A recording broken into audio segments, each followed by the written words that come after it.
अस्सलाम वालेकुम friends, welcome two Myra जो किचन। अॼु असां मायरा जो किचन में खणी आया आहियूं रमज़ान स्पेशल रेसिपी जंहिंजो नालो आहे आलू जा समोसा।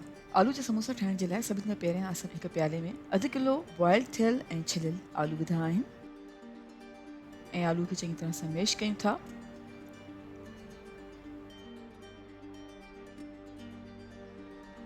आलू खे मैश करे छॾियो आहे त हाणे विझूं था ॻाढ़नि मिर्चनि जो पाउडर अधु टीस्पून, गरम मसालनि जो पाउडर विझूं था 1 टीस्पून,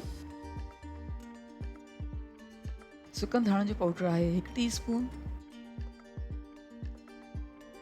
लूणु विझूं था अधु टीस्पून, तव्हां चाहियो त घटि या वधि करे सघो था।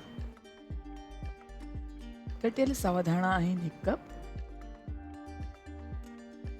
कटियल बसर आहिनि 2 टेबल स्पून जे क़रीब, कटियल सावा मिर्च आहिनि 1 टेबल स्पून। चङी तरह सां सभिनी शयुनि खे मिक्स कयूं था।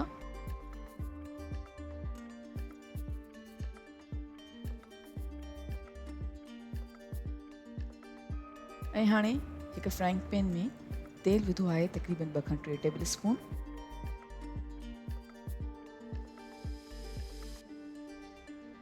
जीरो विझूं था अधु टेबल स्पून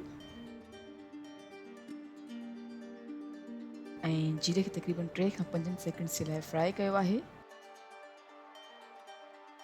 ऐं हाणे विझूं था आलू जो मिक्सचर जेको असां मैश करे रखियो हुयो ऐं आलू जे मिक्सचर खे तक़रीबन 2 खां 3 मिनट जे लाइ हल्की बाहि ते पचाईंदासीं।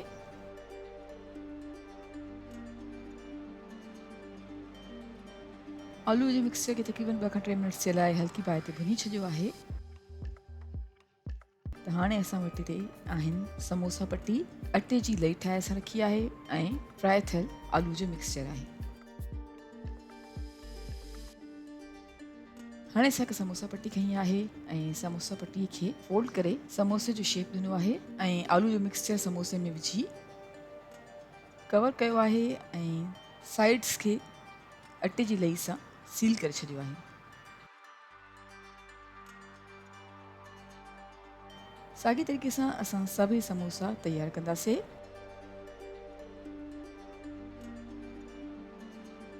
ऐं हाणे हिकु पैन में तेल विधो आहे ऐं तेल जीअं गरम थियो आहे त हाणे असां समोसनि खे फ्राई कंदासीं जेसिताईं समोसा गोल्डन ब्राउन थी वञनि विचोली बाहि ते।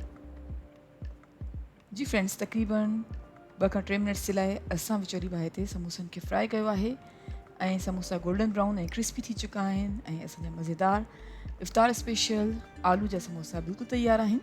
असां कयूं था समोसनि खे डिश आउट ऐं उमेदु कयूं था तव्हांखे असांजी अॼु रेसिपी पसंदि आई हूंदी। Thank you so much for watching. असांजी वीडियो खे लाइक कजो ऐं असांजे चैनल खे सब्सक्राइब ज़रूरु कयो। तव्हां सां इंशाअल्लाह मुलाक़ात थींदी हिकु ॿी वीडियो में। तेसिताईं अल्लाह हाफ़िज़।